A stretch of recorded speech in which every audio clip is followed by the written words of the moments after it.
Audio Adventures of the Starship Troopers, VekTa Nova. Chapter 1. The Desert World. The colony planet VekTa Nova hung beneath 3 pale moons and a harsh orange sun. It was a world of stone, a world of dust, a world where endless deserts stretched beyond the horizon and jagged mountain spires pierced the sky like the teeth of giant beasts. Humanity had settled VekTa Nova nearly 40 years earlier. At first, the planet appeared lifeless. Then the bugs arrived. Deep beneath the sands they had slept, waiting, growing, multiplying. Now entire regions belonged to them. Fortress colonies stood isolated among the wastelands like islands surrounded by an ocean of enemies. One such fortress was Bastion Omega. Sirens echoed through its armored corridors. Troopers rushed to deployment bays, dropships roared overhead. Mechanics loaded ammunition. Command screens glowed with tactical maps. Inside Briefing Chamber 7 stood Lieutenant Nivrik Wilson. Nivrik was a respected mobile infantry officer, middle-aged, broad-shouldered, heavy-set and powerful. Years of service had earned him countless scars and the trust of everyone under his command. He wore battle armor marked with the symbol of KO Commandos. The squad specialized in difficult missions. When other units couldn't get the job done, KO Commandos were deployed. Standing beside him were 2 young recruits, Cam Steven Wilson and Jesmira Wilson, his nephew and niece. Cam Steven stood tall and eager. Jesmira carried herself with quiet confidence. Both had recently graduated basic training. Both dreamed of becoming heroes. Both had never experienced real combat. Nivrik looked at them carefully. "You 2 sure you're ready for this?" Cam Steven grinned. "Been ready for years, Uncle." Jesmira nodded. "We didn't come all this way to sit behind walls." Nivrik chuckled. "That's exactly what worries me." The chamber door opened. Colonel Hargrave entered. The room immediately fell silent. The colonel activated a holographic display, an enormous section of VekTa Nova. "Listen up of the table." Red markers spread across the desert. Bug nests, tunnels, tack zones. The situation looked grim. "Well, bug presence," murmurs filled the room. "A queen. Finding a queen could change the entire war." The holographic image zoomed toward a mountainous region. "We believe the queen is directing attacks from somewhere beneath the Razorfang Mountains." A massive range appeared on the map. Sharp peaks rose thousands of meters into the sky. Ancient canyons cut through the landscape. Natural caves honeycombed the region, perfect for a bug hive. "The mission is simple." Hargrave paused. "Locate the queen." The next image appeared, a giant insect nearly the size of a building. The Psychon Research Division wants it alive. More murmurs. Capturing a queen alive sounded impossible. Hargrave continued. "KO Commandos will lead the operation." His eyes settled on Nivrik. "Lieutenant Wilson, that's you." Nivrik nodded. "Understood, sir." Hargrave looked at the recruits. "Your family better keep up." Cam Steven smiled. Jesmira crossed her arms. "We will..." The colonel deactivated the display. "Good luck." Chapter 2. Into the Wasteland. 6 hours later, a convoy of armored transports crossed the desert. The sky had become a sea of swirling dust. Visibility was poor. Massive rock formations emerged from the haze like ancient monuments. Inside Transport 1 sat KO Commandos. Weapons ready, armor sealed, everyone silent. The vehicle shook violently. Cam Steven gripped his rifle. "This place is creepy." "It gets worse," Nivrik replied. The transport commander spoke through the intercom. "Approaching Sector Echo." Warning lights suddenly flashed. Sensors detected movement. Thousands of contacts, underground, fast, very fast. Nivrik stood immediately. "Everybody ready!" The desert exploded. Giant warrior bugs erupted from beneath the sand. Claws slashed through armor plating, acid sprayed across vehicles. Troopers opened fire. The convoy became a battlefield. Explosions lit the darkness. Machine guns thundered. Rocket launchers streaked overhead. Cam Steven fired his rifle. A bug collapsed. Then another, then another. Jesmira targeted a charging warrior. One precise shot shattered its head.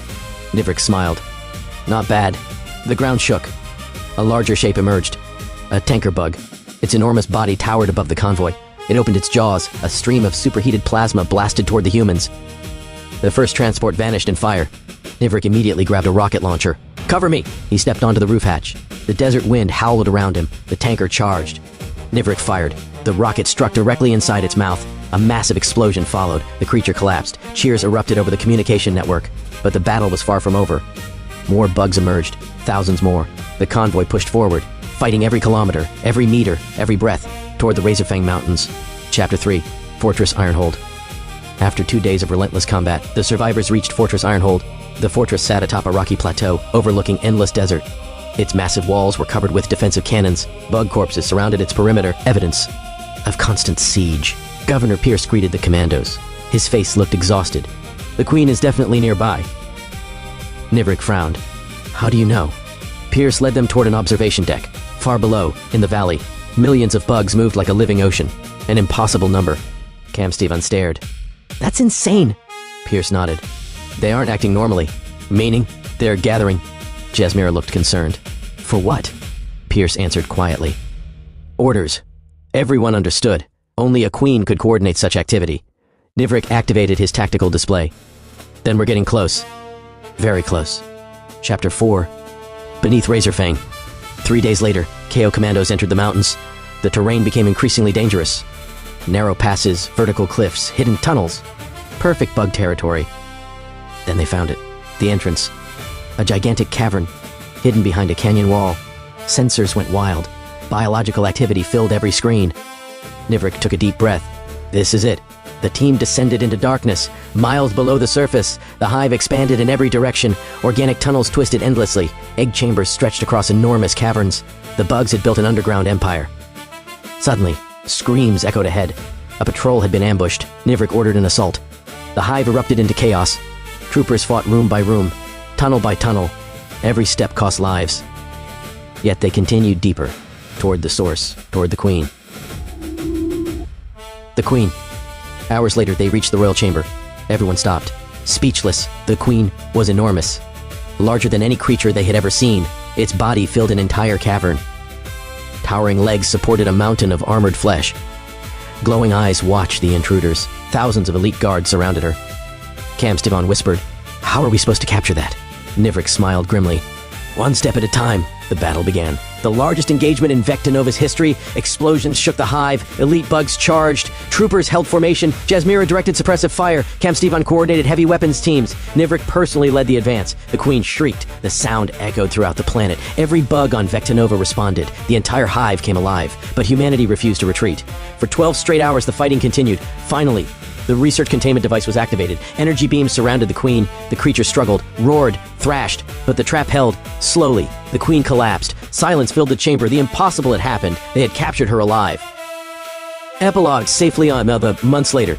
The Queen arrived safely on Earth. Scientists celebrated. Military leaders declared victory. Without their Queen, the bugs of VekTa Nova became disorganized. Human forces gradually reclaimed the planet. Fortress colonies expanded. New settlements appeared. Trade routes reopened. The world survived. At a ceremony held beneath Earth's blue skies, Lieutenant Nivrik Wilson stood beside Cam Stivan and Jasmira. All three received medals for extraordinary bravery. The crowd applauded. News cameras flashed. But Nivrik wasn't thinking about medals. He was thinking about the soldiers who never returned, the friends lost beneath the sands, the sacrifices made to save a world. Cam Stivan stood proudly beside him. No longer a recruit, a seasoned trooper. Jasmira had become one of the most respected young officers in her unit. The future looked bright. For now, yet somewhere beyond known space. Beyond explored territory, beyond the edge of human maps. Countless stars still waited, and in the darkness between them, other hives might already be growing, waiting, watching, preparing for the next war. End of audiobook adventure.